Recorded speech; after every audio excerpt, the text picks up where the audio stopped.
Les glucides nous tuent, là. Puis quand on pense aux glucides, on pense au sucre. Mais ça s'arrête pas là. Pain, pâtes, patates, pâtisseries, fruits. Et puis il n'y a pas de bon glucide, de mauvais glucide, là. Un glucide, c'est un glucide. Il y a juste des affaires que tu mets autour qui peuvent être plus ou moins bons. Mais le glucide lui-même, ça demeure du glucide, puis il n'y en a pas de bon, puis il n'y en a pas de mauvais, là. Fait que le riz, les grains, tout ce qui contient les glucides, en bout de ligne, les glucides, c'est les glucides. Puis quand il y en a trop, ça nous tue, là. Faut pas se poser des questions. Quand il y a trop de glucides qui circulent dans le sang, ben. Puis encore une fois, les fruits, c'est sucré. Puis si c'est sucré, ben, ça contient des glucides. Pendant des années, on a accusé les mauvais coupables, mais aujourd'hui, dans mon émission, je vous explique pourquoi. C'est les glucides qui sont en grande partie responsables de tout le désastre métabolique qu'on rencontre aujourd'hui. Hein? Quand on parle de diabète, là, quand on parle d'Alzheimer, Parkinson, de cancer, une bonne partie de ces problèmes de santé-là sont directement liés aux glucides. C'est sûr que c'est pas le coupable, mais c'est en grande partie le cas. Les glucides sont en grande partie responsables. Mon nom c'est Patrice Pétel et vous êtes à une vraie bonne vie.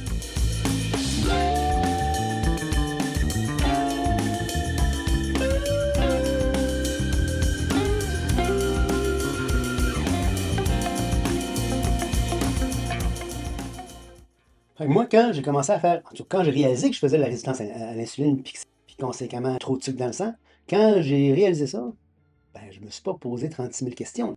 Il y a un feu à éteindre, il faut que tu éteignes le feu. Fait que là, moi, je m'en allais vers le diabète, puis il était hors de question que. Puis j'en voulais pas de médicaments. Il fallait que je trouve une solution en dehors de la médication. Je coupais les glucides. Puis savez-vous quoi? Ça marche. En tout cas, ça a marché pour moi. Ce que j'ai trouvé, c'est que la recherche, ça disait la même affaire. Ce que moi j'ai expérimenté, puis ce que la recherche me disait, ben, ça concorde. Mais avant de continuer, on va regarder un petit peu c'est quoi ça, les glucides, parce qu'il faut mettre les pendules à l'heure, il faut avoir leur juste, il faut bien comprendre ce que c'est, parce qu'il y a trop de mauvaises conceptions de ce que ça peut être. Alors, regardons un petit peu c'est quoi ça, les glucides. Donc, en gros, le glucide, c'est quoi? Ben, les glucides, c'est quoi? Ce sont les molécules d'énergie qui deviennent du glucose. Bon, ça, c'est vraiment grosso modo, là.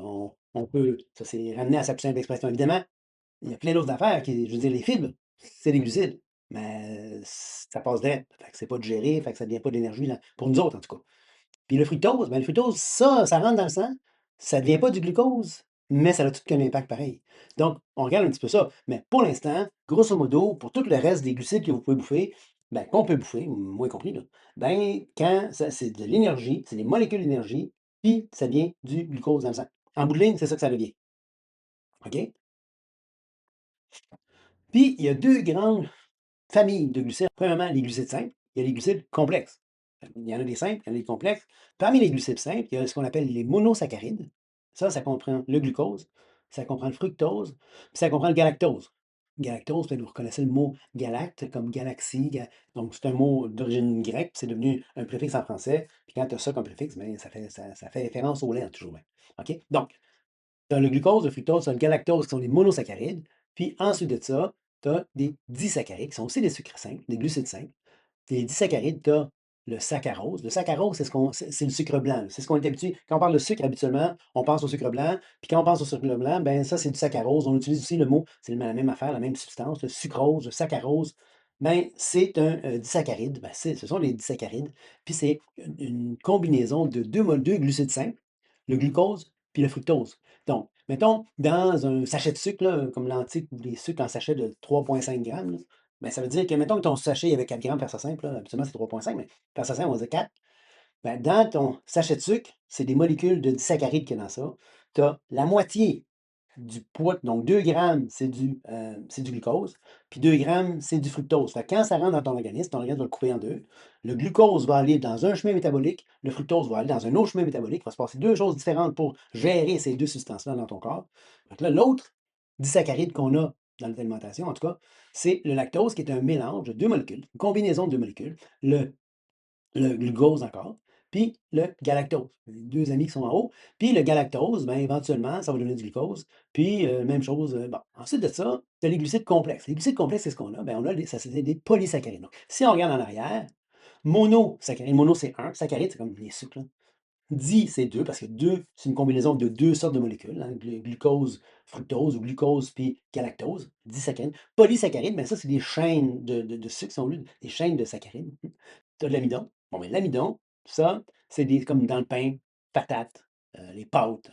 Et à part, si vous prenez des pâtes ou du pain de blé entier, vous avez le même, mais ça, les grains, il y a d'autres affaires, mais à la base, ce qui donne l'énergie dans tout ça, ben, souvent, il y a des fibres, ça passe direct. Puis le reste, ben, l'amidon, ben, ça, c'est juste des chaînes de glucose. Fait que là, dans ta salive, par exemple, tu as de l'amylase.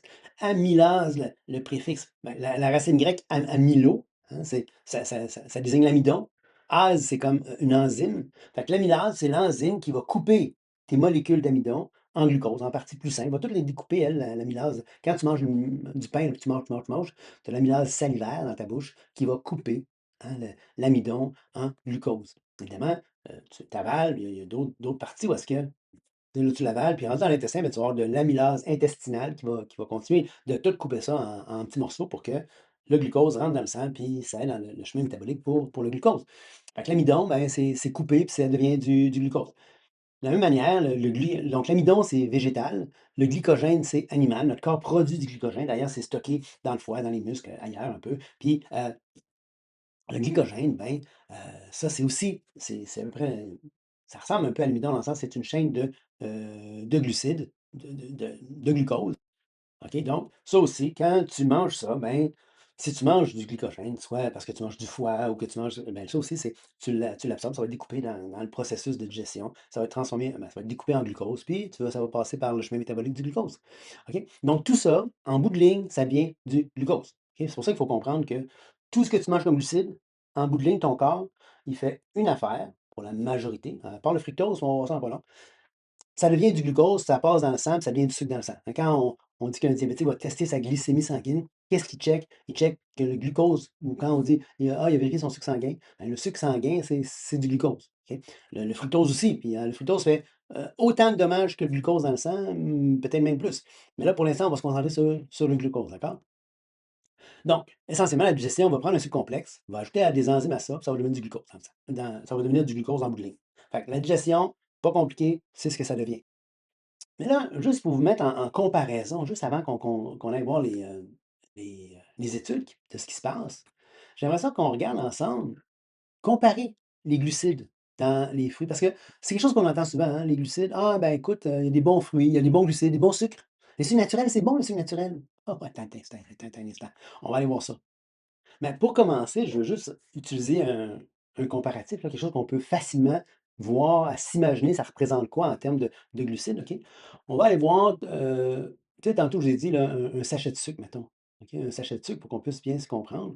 Ben, si je regarde un sachet de sucre ici, comme les petits sachets de sucre Lantic, là, Rogers Lantic, ben, c'est 3,5 grammes par sachet. Puis ça, comme c'est juste du sucre là-dedans, on l'a vu tantôt, c'est du saccharose, hein? Donc, tu as une molécule, c'est une molécule composée de 2 saccharides, hein, de 2 monosaccharides. Tu as une molécule de glucose qui est jointe à une molécule de fructose, c'est collé ensemble. Fait que dans ton sachet de sucre, tu as la moitié des grammes qui est du glucose, puis tu as la moitié qui est du sucrose, mais tu as, OK, 3,5 grammes de glucides dans ça. La moitié du glucose, la moitié du fructose. OK? Mais juste pour qu'on se donne une petite idée, OK, juste pour dire. On va on va on parlera pas tout de suite de du problème du fructose. On a dit que c'était encore pire pour le corps que ton glucide que ton glucose. Mais on va regarder quelques fruits pour comparer, ça représente quoi en termes de quantité de sachets de sucre. OK? Bon, qu'est-ce que ça donne? Fait une banane moyenne, OK? Ils disent qu'une banane en moyenne, ça contient, heu, OK, une banane de 118 grammes, une banane moyenne, OK? Ça contient 27 grammes de glucides, dont 2 grammes de fibres. Fait qu'on va ôter le 2 grammes parce que là, ça passe direct, hein, je vous l'ai dit. Le 2 grammes de fibres, ça passe direct, c'est pas brûlé, ça ne vient pas du glucose dans le sang. Fait qu'on va juste se concentrer sur les glucides. Concentrez-vous pas sur les sucres, là. Tout ça, les glucides, ça vient du glucose. Donc, il y en a une partie, c'est du fructose, on s'entend, ça va devenir du fructose, ça va occasionner des problèmes de santé, ça va devenir du gros, tout ça. Mais mettons qu'au départ, on se dit c'est juste du glucose.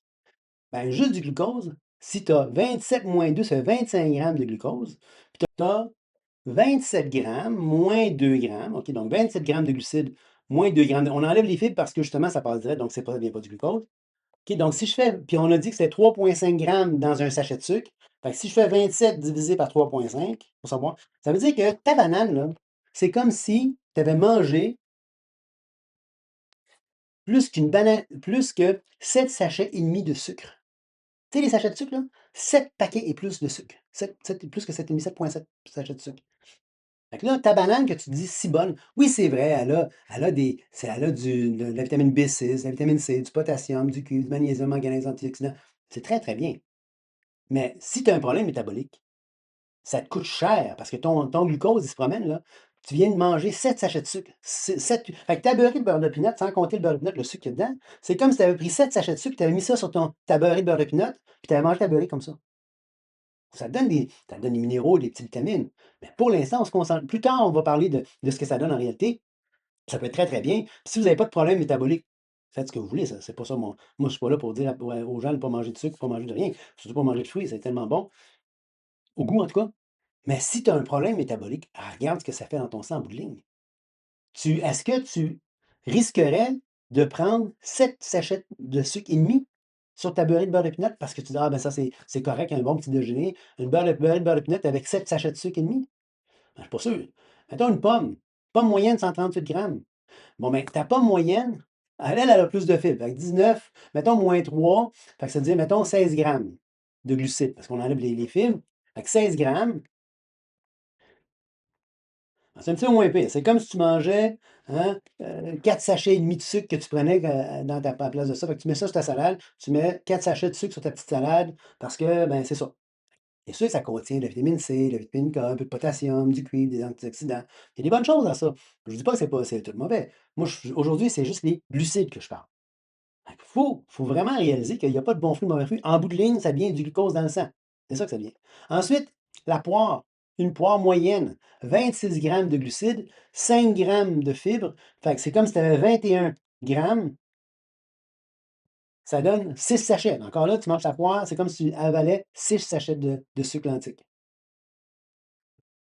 Les raisins, 20 raisins, ben 20 raisins, c'est comme si 15 grammes, 1,2, c'est quand même moins pire, 3-4 sachets de sucre. Les fraises, ça, les fraises, c'est vraiment pas pire, par exemple. Pour 7 fraises, tu as comme 7 moins 6 moins 2, 4 grammes de glucides. Bon, ben, 4 grammes. C'est comme un sachet de sucre. Tu manges 7 fraises, c'est comme si tu prenais un sachet de sucre. Ensuite, la pomme de terre, une patate, hein, une bonne patate. Une unité de patate, là, si tu prends la plus avec, donc une patate, mettons, au four, là, ben, ça te donne 2,5 grammes de fibres. OK, c'est correct, tu as des fibres un peu. Mais là, 30 grammes moins 2,5 grammes de fibres, divisé par 3,5. Ben, c'est comme si tu mangeais presque 8 sachets. Tu prends ta patate, là, c'est comme si tu prenais 8 sachets de sucre dans ton assiette. Fait que imaginez-vous si tu prends une patate, tu prends, puis au dessert, tu prends, je sais pas moi, une pomme ou une poire, une salade de fruits, tu viens d'en manger des sachets de sucre un après l'autre, là. Oui, ça te donne un petit peu plus de choses, mais c'est ça. Puis si on parle juste du sucre, c'est ça qui arrive. Le miel, on dit ça: «Ah, le miel, c'est bon du miel». Écoute, c'est excellent pour la santé. Oui, mais le miel, ça contient du fructose, puis ça contient du glucose, puis pour une cuillère à soupe, c'est 18 grammes de glucides. Fait une cuillère à soupe, 18 grammes, ben, une cuillère à soupe de miel, c'est 5 sachets de sucre. Fait que quand tu prends, ah ben moi, à la place de me prendre un sachet de sucre dans mon. À la place de me prendre un sachet de sucre dans mon café, un sucre dans mon café le matin, non, moi, je prends une bonne cuillère à soupe, là, puis je mélange ça dans mon sucre. Ben là, c'est comme si tu venais de prendre 5 sachets de sucre dans ton café. Le sirop d'érable. Sirop d'érable, ben ça, c'est comme si tu prenais, il n'y a pas de fibres là-dedans, 14 glucides, 14 pour une cuillère à soupe, 4 sachets de sucre. Puis, le pain, une tranche de pain complet. J'ai été ici, ils disent 17 pour une seule tranche de pain complet, là, du pain brun qu'on dit ici, là. Bon, 17 grammes moins, mettons 2,8. Bon, ben, ça fait 4, un peu plus que 4 sachets de sucre par tranche de pain que tu manges.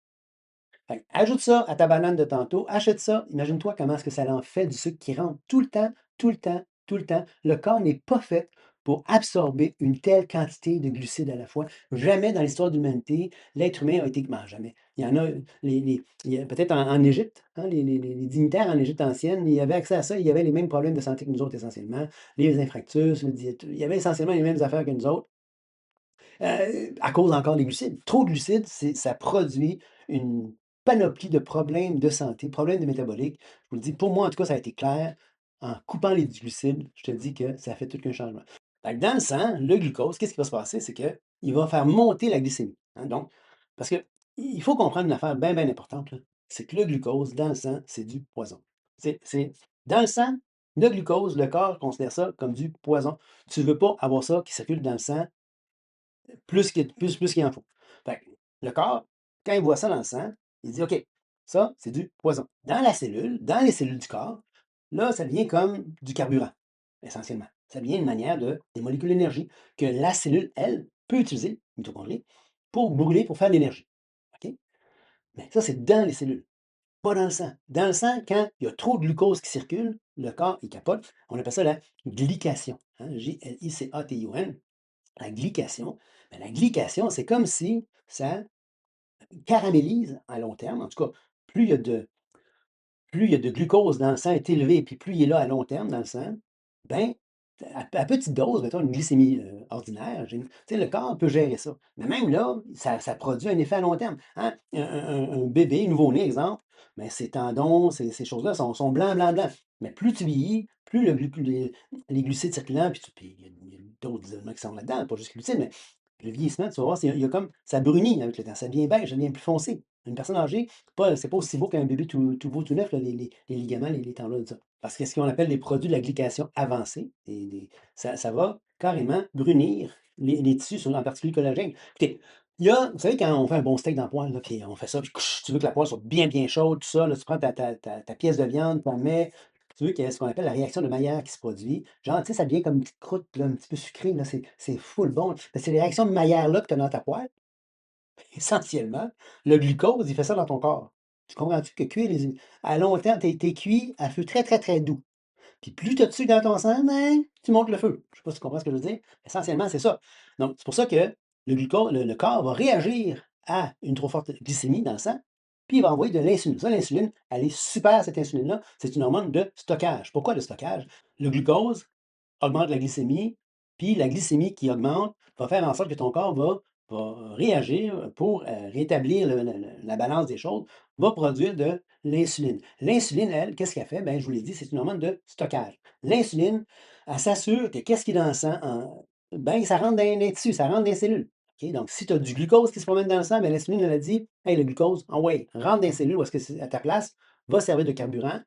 Puis s'il y a des lipides qui circulent, ben, ça va dire aux lipides: «Ah ouais, stockez-vous dans le tissu adipeux». Puis là, ça rentre dans le tissu adipeux, puis ça s'est storé là. C'est pour ça que je vous dis que l'insuline, essentiellement, c'est une hormone de stockage. Ça stocke les affaires. Même les acides aminés pour faire du muscle puis tout ça, mais l'insuline en présence d'acides aminés, ben, le corps en présence d'acides aminés va produire de l'insuline, moins qu'avec des glucides, mettons, mais ça produit de l'insuline, puis ça va dire au corps: «Mais tes acides aminés, tu en as besoin dans les muscles? Je suis plein dans les muscles. Tu en as besoin ailleurs? Je suis plein ailleurs». Mais le corps, pour stocker, le signal, entre autres, c'est sûr que je vous guide, l'hormone de stockage, l'hormone qui va dire: Rentre ça dans le conteneur, rentre ça au storage», ben, c'est l'insuline. Elle fait ça pour les glucides. Donc, le corps a tout fait sa job, il a coupé ça en glucose. Le glucose, bon, ben là, les cellules sont toutes dans le corps, puis là, les cellules, ben, l'insuline cogne: «Ouais, rentre, ouvre tes portes, là, on rentre le glucose dans les cellules pour que ça puisse être brûlé dans les mitochondries». Donc, partout dans le corps, quand il y a l'insuline, les cellules qui répondent à l'insuline, ils ouvrent leurs portes, pour ainsi dire, puis le glucose rentre. OK? Puis donc ça, c'est important parce que c'est la réponse à l'insuline qui va faire que que le glucose va rentrer dans les cellules. OK? Bon. Mais là, qu'est-ce qu'il y en est du fructose? Le fructose, c'est différent un peu. Pourquoi? Ben parce que le fructose, hein, c'est un petit peu différent. Qu'est-ce qui va se passer avec le fructose? Il va être métabolisé par le foie directement. Et qu'est-ce qui va se passer? Bon, il y a une partie qui va être brûlée, je ne l'ai pas indiqué ici, mais une partie qui va être utilisée comme du carburant directement. Ben, évidemment, si tu es en surplus calorique, ben là, tu as trop de calories, tu as trop d'énergie qui rentre, ben là, probablement qu'il ne perdra pas de temps à le brûler, tu n'as pas besoin de brûler rien, là. Mais ça se fait qu'il en brûle. Puis, ensuite de ça, en plus de ça, ben là, le corps, lui, ben, ça va produire aussi d'autres trucs, là, comme l'acide urique et d'autres affaires. Le fructose, entre autres, une des causes de la goutte, c'est probablement le fructose. Mais ça va être transformé directement en gras. L'hypogénèse, lipide, hein, le mot lipide, c'est le gras. Genèse, qui produit, ou le commencement, ou le début le début du gras, la production de gras, si on coupes le mot en deux, là, l'hypogénèse, ce qui produit des lipides, ben, le corps va dire: «Écoute, wow, wow, ben, je vous l'ai dit tantôt, le problème de la glycation, c'est pas juste réservé au glucose. Le fructose, c'est dévastateur qu'il fait dans le sang. C'est encore plus poison le fructose que peut l'être le glucose. Ton corps, il faut qu'il en débarrasse tellement que s'il ne peut pas le brûler, s'il va virer ça en acide urique ou il va virer ça, ben, un peu, mais surtout directement dans la graisse. Ah oui, rentrer dans la graisse, ça, c'est vraiment important parce que c'est poison, cette histoire-là. OK? Donc, et c'est important de comprendre ça. Tu as comme deux voies. Soit que le glucose produit l'insuline, puis donc là, ça va rentrer dans les cellules pour de l'énergie. Si tu as un surplus, mais là, à un moment donné, c'est parce que ça devient du gras. D'accord? Il va transformer ton glucose éventuellement il va faire de l'hypogénèse. Puis ton fructose, de règle générale, ça va en gras. OK? Fait que tu comprends que c'est pas trippant, cette histoire-là.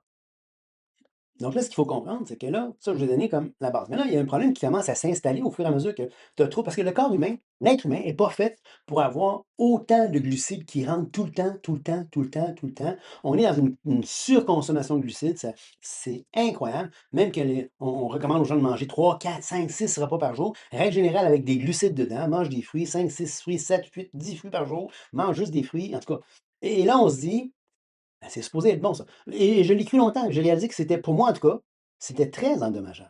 Encore une fois, ben, je suis pas médecin moi là. Je vous dis ce que j'ai compris de la littérature, puis je vous dis qu'est-ce qui marche pour moi, qu'est-ce qui fonctionne pour moi. Je vous dis pas de faire ce que je fais, je vous dis regardez par vous-même, puis vérifiez si ça serait pas ça une piste de solution, en tout cas pour vous autres. Mais ça pour dire qu'avec le temps, quand le taux de glucides sanguin est tellement haut, ben là, il y a ce qu'on appelle la résistance à l'insuline qui s'installe. Ça veut dire quoi? Je vous l'ai dit tantôt que quand le sucre est dans le sang, il dit à toutes les cellules: «OK, ah ouais, c'est comme s'il passe dans un corridor, il cogne ses portes de tout le monde. OK, c'est le temps, ouvrez vos portes, il faut rentrer le sucre parce qu'il y en a trop dans le sang». OK? Il faut que le sucre débarrasse des vaisseaux sanguins, puis qu'il rentre dans des cellules. Fait que là, à un moment donné, à tous les fois qu'il y a le sucre qui est élevé dans le sang, que la glycémie est élevée, l'insuline passe. Puis à chaque fois, elle cogne dans les portes de tout le monde. «Ouvrez vos portes, laissez rentrer le glucose, c'est important». Elle cogne dans les portes, laissez ren Fait qu'au fur et à mesure, à un moment donné, là, et les cellules sont comme écœurées, ils en veulent plus de glucose, il y en a trop. Ils commencent à dire ça cogne à la porte, ils commencent à bon, puis moi, j'ouvre plus la porte, là. C'est fatigant, cette histoire-là. Tu comprends? J'ouvre plus la porte, fait que là, il y a plus de glucides qui rentrent. Le sucre monte dans le sang. La résistance, c'est comme si les cellules deviennent résistantes. Ils se rebellent contre l'insuline. Nous, on n'ouvre pas la porte, tabarouette, c'est fini cette histoire-là. Moi, je n'ouvre plus la porte. Ça va t'en prendre fait que là, qu'est-ce qu'on fait? Ben, c'est que là, beaucoup de médicaments vont agir sur augmenter la dose d'insuline ou aider les gens à réagir plus vite, les cellules à plus ouvrir les portes. Il y a différentes manières, différents mécanismes sur lesquels les médicaments vont agir pour essayer de pallier à cette rébellion cellulaire, à cette rébellion, à cette résistance à l'insuline. OK? Et quand, à un moment donné, OK, les problèmes métaboliques commencent à sortir, ben là, à un moment donné, tu reçois le diagnostic, ben, tu es diabétique. Là, vraiment, ça a débordé, le corps n'est plus capable de gérer ça. Ben là, tu deviens, pour ainsi dire, diabétique. Puis c'est là qu'à ce moment-là, que tu vas recevoir tu sais, l'insuline va rester élevée, le corps répond moins, le système force, puis à un moment donné, ben, tu vas recevoir le diagnostic. Le système se brise, la glycémie reste haute, tu reçois le diagnostic de diabète de type 2. Évidemment, là, je parle de diabète de type 2, hein, à savoir, tu as trop de sucre dans le sang, puis à un moment donné, ton corps est plus capable de gérer ça, il devient résistant, puis il dit: «Non, moi là, c'est fini, je réponds plus à ça. Quand l'insuline cogne à la porte, là, moi je réponds plus, c'est fatigant ce soir-là, moi je réponds plus à ça». Type 1, c'est pas pareil, type 1, tu as pas d'insuline. Fait que là, mais en bout de ligne, c'est essentiellement les 2 finissent qu'il y a trop de sucre dans le sang. Parce que tu as pas l'insuline, le sucre rentre pas dans les cellules. Tu as trop d'insuline, mais si les cellules répondent plus à l'insuline, ben, le sucre rentre pas dans l'insuline non plus. Fait que tu vois qu'à un moment donné, c'est un débalancement à ce niveau-là, là. OK? Mais avant que tu reçoives le diagnostic de diabète, le dommage, la glycation, l'hémoglobine glyquée, tu sais, quand tu reçois là, ta prise de sang, puis tu as ton HbA1c, là, hein, c'est la moyenne. Les docteurs vont t'expliquer que ça, c'est la moyenne de ton taux de sucre dans, tu sais, dans tant de temps. Ben ça, en fait, ça évalue, c'est comme ça évalue le nombre d'hémoglobine, la quantité d'hémoglobine glyquée. L'hémoglobine glyquée, ça veut dire quoi? Mais l'hémoglobine, elle va être attaquée par le sucre, mettons. Maintenant, on a parlé. Il va avoir un effet de glycation sur l'hémoglobine. Puis ça, tu as un turnover. Tu as un turnover, là, tu as les nouvelles globules rouges qui naissent puis qui meurent. Là, puis évidemment, à un moment donné, ben, l'impact de la glycation sur ces petites cellules-là C'est à peu près. Tu sais qu'un taux de sucre va avoir tel impact sur ces protéines-là. Un taux de sucre plus élevé, ben, tu vas avoir plus de glycation. Puis c'est un petit peu comme ça c'est vraiment vulgarisé, là, qui évalue justement ton taux de sucre moyen. OK? Il n'y a pas quelqu'un, il n'y a pas quelque chose dans ton corps qui évalue, ah, aujourd'hui, ton sucre était de 5,8, demain, ah, ben là, il est rendu. OK, il ne prend pas des notes au fur et à mesure de ta glycémie. C'est pas comme un moniteur de glucose tu sais, continuel, là. Non, ton corps, lui, c'est ce qui mesure dans la prise de sang, c'est comment est-ce que l'effet négatif que le taux de sucre sanguin a eu sur ton hémoglobine. Puis c'est ça qu'ils évaluent parce qu'ils savent que si tu as eu tel taux de sucre, à peu près, ça a tendance à produire tel effet négatif sur ça. Tu en as plus, ça produit tant d'effet. OK, on se comprend? Donc, c'est comme ça qu'ils peuvent évaluer, si tu veux, hein, l'impact, grosso modo. Sauf que quand tu reçois le diagnostic de diabète, tu as déjà du dommage qui a été causé par un taux de sucre trop élevé dans ton sang pendant trop longtemps. Déjà, le dommage se fait. Là, comme dommage, on parle, entre autres, différentes choses qu'on peut voir, hein, la graisse abdominale. On voit la graisse, quand tu as trop de sucre, ton corps n'est pas capable de gérer ça. Mais j'ai dit tantôt que s'il ne peut pas être utilisé ou chippé dans les mitochondries pour être brûlé, mais le corps il dit, je ne peux pas le brûler, je fais quoi? Je ne veux pas le gaspiller, je le store. Je le mets au stockage. Fait que là, c'est comme si tu vas à l'épicerie, tu fais une bonne grosse épicerie, là, tu arrives chez vous, ben, ton frigo est plein déjà. Ben, je fais quoi? Ben, je remplis le congélateur. Mais là, quand le congélateur est plein, mais là, je m'achète un deuxième congélateur. Mais c'est parce qu'il faut peut-être que tu commences à manger ce qu'il y a dans ton frigo, faire de la place. Mais là, si à chaque fois que c'est comme l'insuline, quand les cellules ne répondent pas à l'insuline, qu'est-ce qui se passe? Ben, c'est comme si la porte est barrée. Tu ne peux pas aller chercher l'énergie parce que le sucre ne rentre pas pour aller brûler ça, pour servir à ton corps. Fait que c'est comme si tu achètes de la nourriture, tu le stores dans le frigo, mais après ça, tu barres la porte du frigo puis tu perds la clé. Tu ne peux pas aller manger. Fait que là, tu dis, bon, je vais quand même faire l'épicerie parce que j'ai faim. Fait que là, mais là, le surplus, ben, tu le stores dans un autre frigo, deuxième, trois, quatre, cinq, six frigos. Puis à chaque fois, tu perds la clé du frigo parce que tu ne peux pas aller rechercher dedans. Grosso modo. OK. Donc, c'est pour ça que quand tu ne peux pas brûler ton énergie. Tu as beau être en surplus énergétique ou en déficit énergétique même. Tu as beau être en déficit énergétique au niveau de tes cellules, pas au niveau de ton alimentation. Au niveau de ton alimentation, tu peux manger 5000 calories, mais s'il n'y a rien qui rentre dans les cellules pour se faire brûler, tu ne le brûleras pas. Tu vas le stocker comme du gras. Puis tu peux dégringoler parce que justement, tu n'as pas d'énergie. OK? Fait que là, ce qui se passe, c'est que ça devient la graisse abdominale, mais c'est pas juste ça. C'est pas juste que c'est laid. La graisse viscérale, ça, c'est la graisse autour des organes qui commence à s'accumuler. Ça, c'est très dangereux. Ensuite, tu as le foie gras, la fameuse stéatose hépatique, le foie gras, le foie devient gorgé. Ça a des gros problèmes de santé éventuellement. Fait que ça, c'est très sérieux, c'est des problèmes. L'inflammation à grandeur, là, c'est très inflammatoire, ça, tout ça. Parce que n'oublie pas, le glucose s'attaque aux tissus, s'attaque aux protéines, s'attaque à tout ça. Ça crée de l'inflammation, ça crée des sous-produits dans le corps qui produisent l'inflammation. OK? Donc ça, puis la douleur, l'arthrite, c'est un milieu dans le corps qui est très pro-inflammatoire. Puis là, c'est très, très dur pour le corps de gérer ça. OK? Puis tu vas avoir ce qu'on appelle les triglycérides élevés. Donc ça, c'est tout lié à un surplus de glucose dans le sang. Fait que vous voyez que le dommage est fait, là. Puis là, ça va amener des dommages, plein de dommages. Sa fatigue va s'accumuler, tu as souvent très faim. Pourquoi tu as faim? Ton corps te dit, hey, j'ai besoin d'énergie. Oui, mais mon sucre est élevé dans le sang. Oui, mais j'ai pas accès, je peux pas l'amener pour l'utiliser comme énergie. Il circule dans le sang ou il est stocké dans les graisses. Fait que la faim, tu es tenaillé par la faim. Ça va produire des cravings. Tu as le goût de manger n'importe quoi. Tu as faim à toute heure du jour, de la nuit, tu vas te réveiller, tu as faim, tu as faim, tu as faim, tu as faim. Il faut que tu manges. Puis ça va mener à une perte de contrôle. Puis souvent, les gens vont dire: «Ben, tu vois, Patrice, il est pas capable de se contrôler. Tu as vu comment il mange tout le temps, ce gars-là? Il est pas capable de se contrôler, cette femme-là.» C'est voyons donc cette histoire-là. Oui, mais qu'est-ce qu'on recommande aux gens qui font du surpoids? Mange moins, fais de l'énergie, fais de l'exercice, brûle ce que tu manges. OK, mais si tu as pas accès à l'énergie, si le sucre se promène dans le sang, peut pas rentrer n'importe où, peut moins bien rentrer pour aller être brûlé par les cellules. Qu'est-ce qui se passe? Il est storé. Fait que plutôt que tu alimentes ton corps, que tu donnes l'énergie au corps que tu as besoin, l'énergie, elle est stockée, elle n'est pas utilisée. Fait que qu'est-ce qui se passe? Ben, tu as faim. Ça le dévore par en dedans, c'est normal. Ton corps n'est pas nourri, malgré l'abondance, la surabondance de calories souvent. OK? Donc, et ça occasionne des pertes de contrôle épouvantables. Maintenant, vous pouvez me dire: «Oui, Patrice, qu'est-ce que ça fait y a-t-il des études qui disent ce que tu.» Mais avant de parler d'études, j'aimerais ça qu'on regarde ensemble, ça veut dire quoi, ça, une étude scientifique, hein? Parce que c'est souvent galvaudé, l'expression étude scientifique est galvaudée à tort et à travers. Alors, il faudrait savoir de quoi on parle quand on parle d'études scientifiques. Quand on parle il faut comprendre que toutes les études scientifiques ne se valent pas. Certaines études ne montrent que des corrélations, OK? D'autres testent les causes directes, donc D'autres, plus tu vas mettre de paramètres, plus les scientifiques vont mettre des paramètres sur ton étude, plus elle va être de qualité et plus la conclusion va être bonne. OK? Mais les corrélations, ça ne veut rien dire. OK? Il faut distinguer association et causalité. OK? Puis je vais expliquer dans quelques instants ce que ça veut dire. Parce qu'une corrélation, ce n'est pas une causalité. OK? Donc, une étude observationnelle, c'est quoi? Une étude observationnelle, c'est qu'on a fait des observations. On a juste observé la réalité, puis on a essayé de tirer des conclusions à partir de la réalité qu'on voit. OK, donc, par exemple, est-ce qu'on peut comparer comment on essaie d'évaluer, observe ce que les gens mangent, puis c'est quoi leur santé globale, comment ça se traduit dans leur santé, ça. Tu sais, on observe la situation sans essayer de contrôler, sans essayer de mettre des paramètres, faire des études sérieuses pour dire, ben, OK, on arrive à ces conclusions-là. On peut vraiment dire, oui, il y a une cause ou non, il n'y a pas de cause.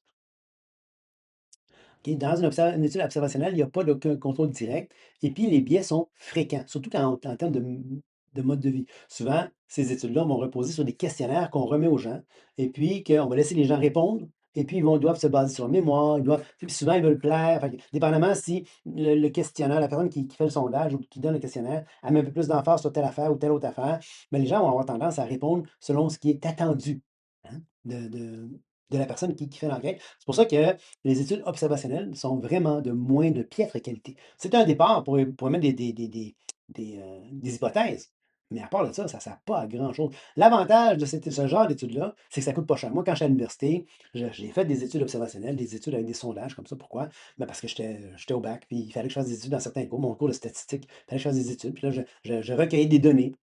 Et là, avec les données que je recueillais, ben là, je faisais des différentes, trucs statistiques sur ces données-là. Puis j'émettais une hypothèse, j'essayais de voir si l'hypothèse heu, hem, était infirmée, OK? Donc, mais dans une étude observationnelle, encore là, ce n'est que des corrélations. C'est corrélation.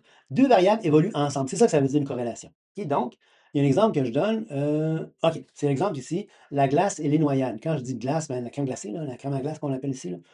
Il y a une corrélation entre la quantité des crèmes à glace vendues et la quantité de noyades. Ben, tu vas dire, c'est quoi le lien entre la noyade et la crème glacée? Ben, c'est parce que quand il fait chaud, tu as tendance à manger de la crème à glace, puis quand il fait chaud, tu as tendance à aller te baigner. Fait qu'il y a pas de noyade si personne ne se baigne. Fait que c'est sûr que, à moins que tu tombes dans l'eau, c'est sûr qu'ici, moi, c'est à Côte-Nord, quand il y a une banquise, ben, c'est clair. Puis même, avant le début de l'hiver ou à la fin de l'hiver, c'est rare les gens qui vont aller se baigner, prendre une baignade, nager longtemps, peuvent tomber dans l'eau, se noyer, mais habituellement, quand il fait chaud, ben, tu vas te baigner. Puis c'est là que tu as une raison commune et à manger de la glace et à aller te baigner ou à te noyer. OK? Donc, c'est là que c'est pas que la crème à glace n'influence pas le fait que tu vas te noyer. Comme la noyade influence pas le fait que tu ailles manger de la crème à glace, OK? Ce qui va se passer, c'est que tu as une variable, peut-être commune aux 2, qui va influencer le comportement d'une manière ou l'incident d'une autre façon, OK? Donc, tu as 2 variables qui évoluent ensemble, c'est tout ce que ça veut dire, c'est une corrélation. Il y a pas de causalité là-dedans. La cause réelle dans ce scénario-là, ben, c'est la chaleur, OK? La variable de la chaleur influence les gens parce qu'ils veulent se rafraîchir, donc ils mangent la crème à glace, influence aussi le comportement de les se baigner, donc dépendamment des situations, ils peuvent se noyer, OK?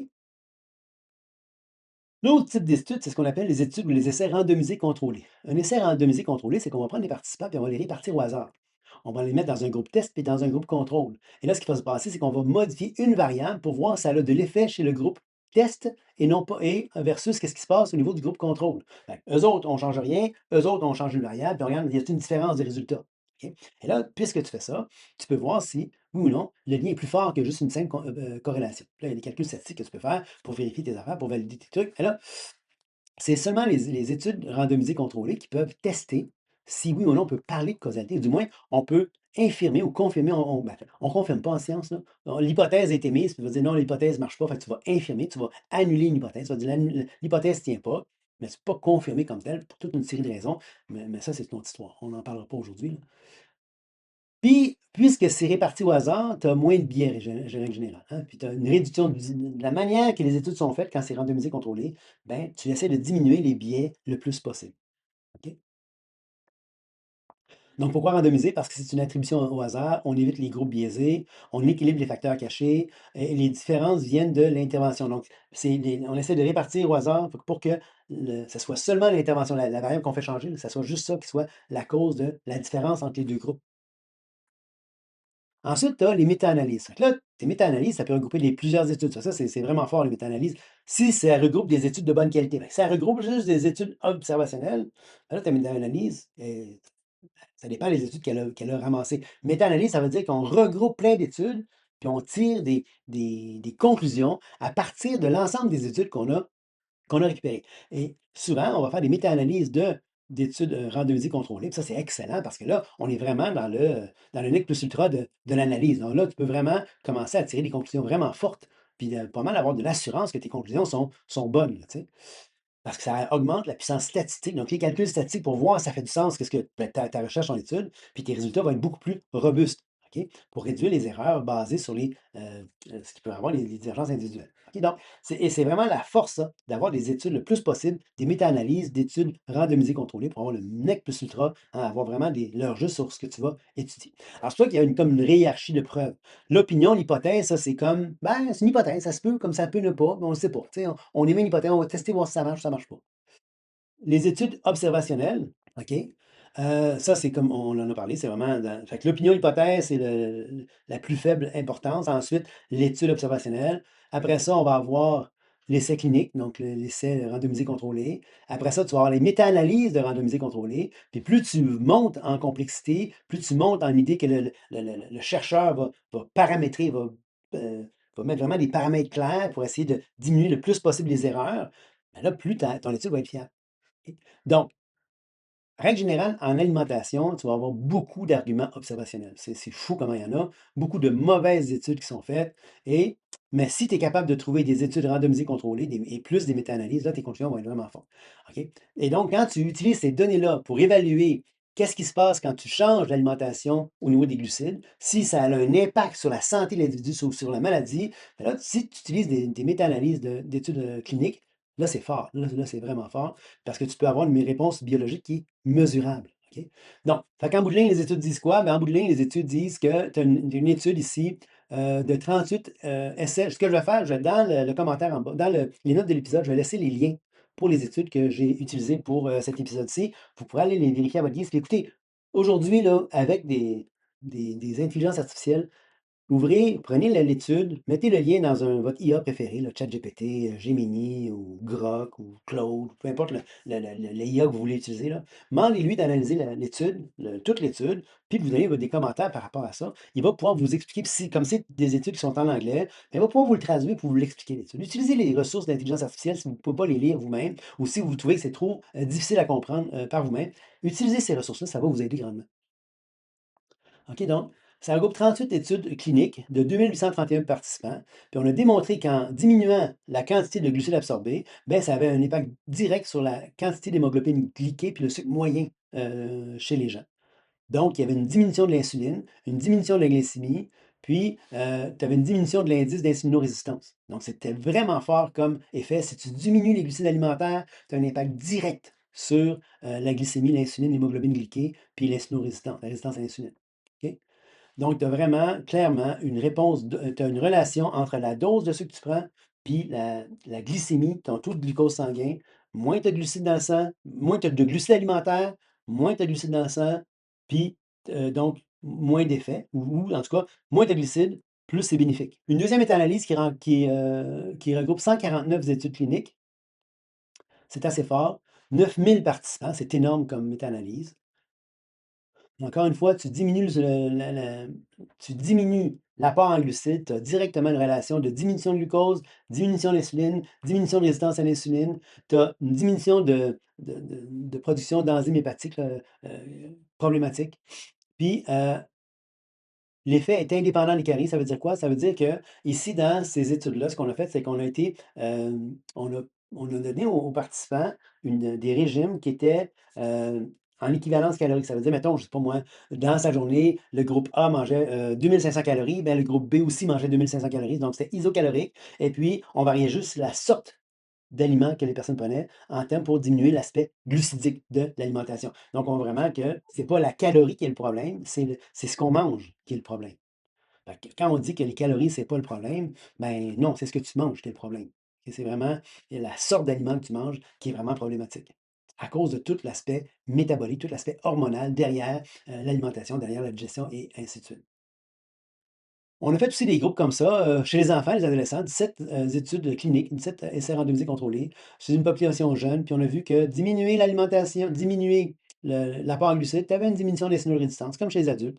Puis ce qui est l'avantage, c'est qu'on peut voir directement dans une jeune personne, on peut voir vraiment facilement l'effet de ça parce qu'il y a moins de problématiques dues avec l'âge puis la piètre alimentation, là.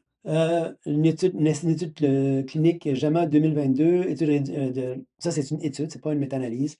150 adultes, un régime pauvre en glucides, donc on a vu une diminution d'hémoglobine glyquée, on a une amélioration du diabète comme tel et encore là, c'était, si je me souviens bien, c'était aussi une étude où est-ce que c'était isocalorique. Les 2 groupes étaient en tout cas, les groupes étaient, mangeaient la même quantité de calories. De mémoire, là, je me semble que c'est cette étude-là, c'était ça.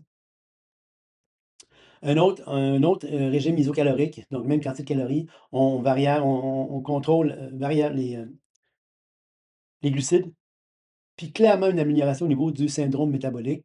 Puis dans ce cas-ci, il y avait pas de perte de poids, mais moi, dans mon cas, en diminuant mes glucides, en mangeant plus de protéines puis de lipides, de bons gras, parce qu'évidemment, écoutez, faut dire les choses, on commence pas à faire des changements majeurs sans s'informer auprès d'une personne compétente, hein, d'un professionnel de la santé, quelqu'un qui peut vous guider. Parce que c'est clair que si vous mangez pas assez d'énergie, donc parce qu'il y a 2 sortes d'énergie que tu peux manger, des glucides ou des lipides, des sucres ou des gras. Si tu manges pas assez d'énergie, de glucides, ben là, comme il y a des gros problèmes pour les gens qui prennent juste des shakes aux protéines, là.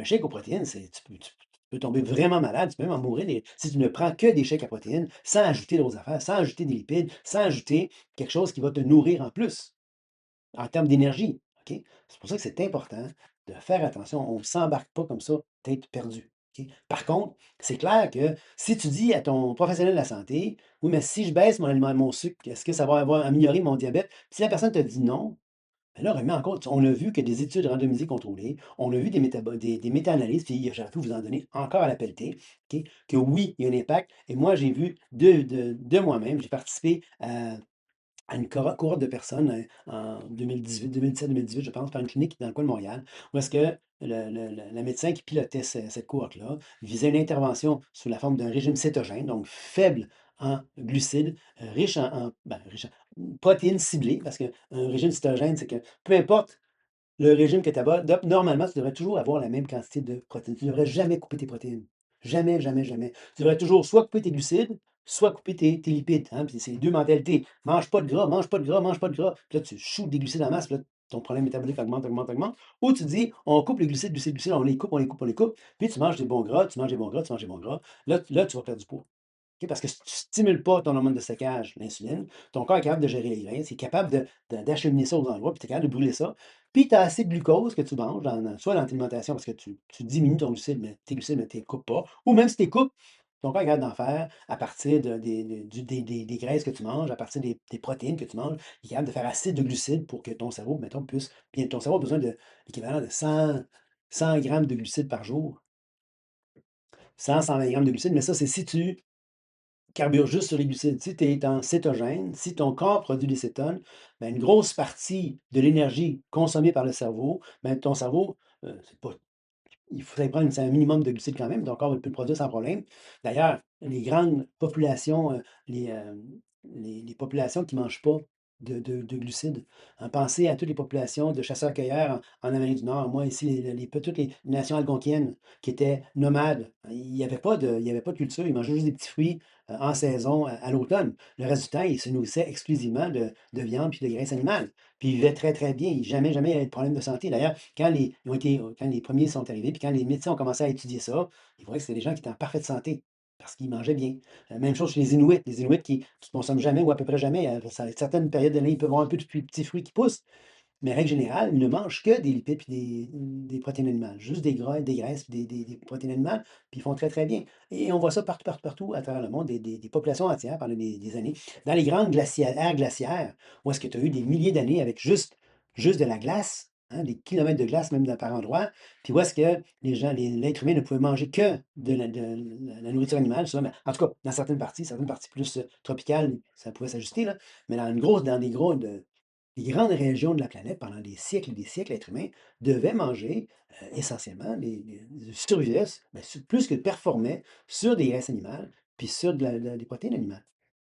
OK? Donc, fait que l'être humain fonctionne très, très bien comme ça. D'ailleurs, le nouveau-né, quand il naît, jusqu'à temps et tant qu'il prend du lait maternel, surtout, tant qu'il est sur le lait maternel, je ne vous parle pas des formules artificielles, là, je vous parle du lait maternel, tant que l'enfant se nourrit à base de lait maternel, il est essentiellement une cétose nutritionnelle, il carbure très bien sur les cétones, son cerveau, il se développe, imaginez-vous comment c'est performant les cétones, le cerveau de l'enfant se développe, oui, il y a un petit peu de glucides dans le lait maternel, mais essentiellement, le nourrisson, il est en cétogène, il est en régime cétogène, si on peut dire, très, très riche, le lait maternel, très gras. Puis l'enfant, il performe, le cerveau performe, il a besoin, le petit peu de glucides qu'il a besoin, il a accès. Mais le reste, c'est tout alimenté par les cétones du sang. Donc, on voit vraiment l'effet positif de tout ça. Donc, tout ça pour dire que je vous laisse là-dessus, puis on se revoit la prochaine fois. Au revoir. Je ne suis pas médecin. Rien de ce que je présente ici ne constitue un avis médical, un diagnostic ou une recommandation. Je suis seulement un prof de science qui partage ce que je comprends de la littérature scientifique et de ce qui fonctionne pour moi personnellement. Ne prenez jamais de décision de santé sur la base de ce contenu seul, ni de n'importe quel autre contenu en ligne. Faites vos propres recherches, prenez le temps de comparer les sources, de vous tenir loin du marketing et de comprendre ce que vous faites. Consultez un professionnel de la santé qualifié et idéalement quelqu'un qui se tient à jour des données scientifiques récentes et de la littérature pertinente avant de apporter quelque changement que ce soit à votre alimentation ou à votre mode de vie. Vous êtes responsable de vos choix.